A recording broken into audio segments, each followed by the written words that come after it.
Choreographer Johnny master గత కొంతకాలంగా తన మీద లైంగిక వేధింపులకు పాల్పడుతున్నట్లు లేడీ కొరియోగ్రాఫర్ పోలీసులకు ఫిర్యాదు చేసిన సంగతి తెలిసిందే. జానీ మాస్టర్ లైంగికంగా వేధిస్తున్నారంటూ రాయదుర్గం పోలీస్ స్టేషన్లో కేసు పెట్టింది. తనపై అత్యాచారం చేయడంతో పాటు గాయపరిచాడని ఆమె ఆవేదన వ్యక్తం చేసింది. దీంతో ఆయనపై పోలీసులు కేసు నమోదు చేశారు. చెన్నై, ముంబై, హైదరాబాద్తో సహా వివిధ నగరాల్లో అవుట్డోర్ షూటింగ్స్ చేస్తున్నప్పుడు, అలాగే నార్సింగ్లోని తన నివాసంలో కూడా జానీ మాస్టర్ తనపై అనేక సార్లు లైంగిక వేధింపులకు పాల్పడ్డాడని ఫిర్యాదులో పేర్కొంది. ఆమె ఫిర్యాదు మేరకు రాయదుర్గం పోలీసులు 0 FIRను నమోదు చేసి తదుపరి విచారణ చేస్తున్నారు. ఇక సదరు మహిళ నార్సింగ్ నివాసి అయినందున నార్సింగ్ పోలీసులకు కేసు బదిలీ చేశారు. జానీ మాస్టర్ పై పోక్సో కేసు సైతం నమోదయ్యింది. గత 3 రోజులుగా జానీ మాస్టర్ పరారీలో ఉన్నాడు. మొదట అతడు నెల్లూరులో ఉన్నాడని సమాచారం అందింది. అనంతరం లడాఖ్లో ఉన్నట్లు వార్తలొచ్చాయి. 4 బృందాలు జానీ మాస్టర్ కోసం గాలింపు చేపట్టాయి. ఎట్టకేలకు జానీ మాస్టర్ దొరికాడని సమాచారం. బెంగళూరులో సైబరాబాద్ SOT పోలీసులు జానీ మాస్టర్ ను అరెస్టు చేశారు. అనంతరం హైదరాబాద్ కు తరలిస్తున్నట్లు తెలుస్తోంది. కాగా జనసేన పార్టీ సభ్యుడిగా జానీ మాస్టర్ ఉన్నారు. ఇటీవల జరిగిన సార్వత్రిక ఎన్నికల్లో ఆ పార్టీ తరపున ప్రచారం నిర్వహించారు.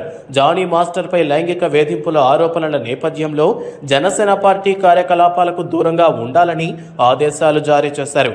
మరోవైపు అనసూయ, సమంత సదరు యువతికి తమ మద్దతు ప్రకటించారు. కేరళ ప్రభుత్వం ఏర్పాటు చేసిన జస్టిస్ హేమా కమిషన్ మాదిరి తెలంగాణ గవర్నమెంట్ సైతం కమిటీ ఏర్పాటు చేసి టాలీవుడ్లో జరుగుతున్న లైంగిక వేధింపులపై అధ్యయనం చేయాలని సమంత కోరారు. అలాగే నటి పూనం కౌర్ దర్శకుడు త్రివిక్రమ్పై నేరుగా ఆరోపణలు చేసింది. గతంలో త్రివిక్రమ్ శ్రీనివాస్పై తాను మూవీ ఆర్టిస్టు అసోసియేషన్కు ఫిర్యాదు చేస్తే స్పందించలేదని ఆమె ఎక్స్లో రాసుకొచ్చారు. పూనం కౌర్ ఆరోపణలపై ఫిల్మ్ ఛాంబర్ స్పందించింది. ఇప్పుడు ఫిర్యాదు చేసిన విచారణ చేపడతామని తమ్మారెడ్డి భరద్వాజ్ అన్నారు. జానీ మాస్టర్తో మొదలైన లైంగిక వేధింపుల వ్యవహారం ఎలాంటి మలుపు తిరుగుతుందో చూడాలి. నార్సింగి పోలీసు అధికారులకి, అదేవిధంగా కమిషనర్ గారికి, డీజీ గారికి నేను ఒక్క మాట అడగాలనుకుంటున్నా. జానీ భాషా మాస్టర్ ని ఎప్పుడు అరెస్ట్ చేస్తారు? ఒక మహిళకి ఆయన ఏ విధంగా టార్చర్ చేసిండు, ఆమె జూనియర్ కోరియోగ్రఫీకి ఏ విధంగా ఆయన ఇబ్బంది పెట్టిండు, ఇవాళ తెలంగాణ, ఆంధ్ర ప్రజలు పోలీస్ వైపు చూస్తున్నారు.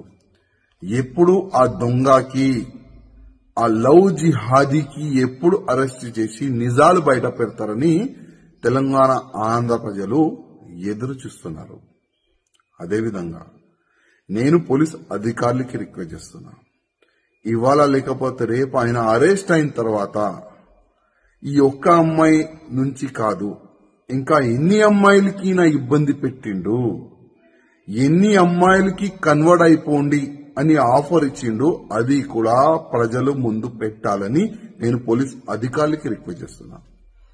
ఇవాళ బాలీవుడ్ కి ఇంకొకసారి ఒక నల్ల మచ్చ తీసుకొని రానికి ప్రయత్నం చేసిన ఈ జానీ భాషా మాస్టర్, ఇట్లాంటి చాలా మంది ఉండొచ్చు, ఇంతకుముందు ఉన్నారు కూడా.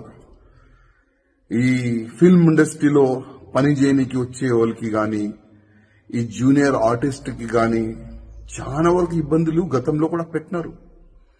కానీ నేను బాలీవుడ్ ప్యానల్ కి, బాలీవుడ్ ఇండస్ట్రీ అధికారులకి మరీ రిక్వెస్ట్ చేస్తున్నా, కొద్దిగా మన బాలీవుడ్ ని క్లీన్ చేయడానికి కొద్దిగా మీరు ఇష్టికి ఉండాలి. ఇట్లాంటి ఎవరైనా మహిళలకి ఇబ్బంది పెడితే, కన్వర్ట్ గురించి ఆఫర్లు ఇస్తే ఇంకొకసారి బాలీవుడ్ లో అయినా కాలు పెట్టకూడదు. ఆ విధంగా మీరు ఒక చట్టం తీసుకొని రాండని నేను బాలీవుడ్ ప్యానల్ కి నేను రిక్వెస్ట్ చేస్తున్నా. ఎందుకంటే ఇవాళ చాలా వరకు ప్రజలు హీరో, హీరోయిన్ చూసి వాళ్ళకి ఫాలో అవుతారు, చాలా వరకు ఫ్యాన్స్ ఉంటారు. కానీ ఇట్లాంటి కొంతమంది వల్ల మొత్తం బాలీవుడ్కే చెడ్డ పేరు వస్తుంది. అందుకోసం నేను బాలీవుడ్ ప్యానల్ కి రిక్వెస్ట్ చేస్తున్నా, కొద్దిగా మీరు స్టిక్ గా యాక్షన్ కూడా తీసుకోవాలని నేను రిక్వెస్ట్ చేస్తున్నా. అదేవిధంగా పోలీస్ అధికారులకి రిక్వెస్ట్ చేస్తున్నా, ఈ జానీ మాస్టర్ ఒకవేళ దొరికితే మీరు ఇంట్రకేషన్ చేయాలి.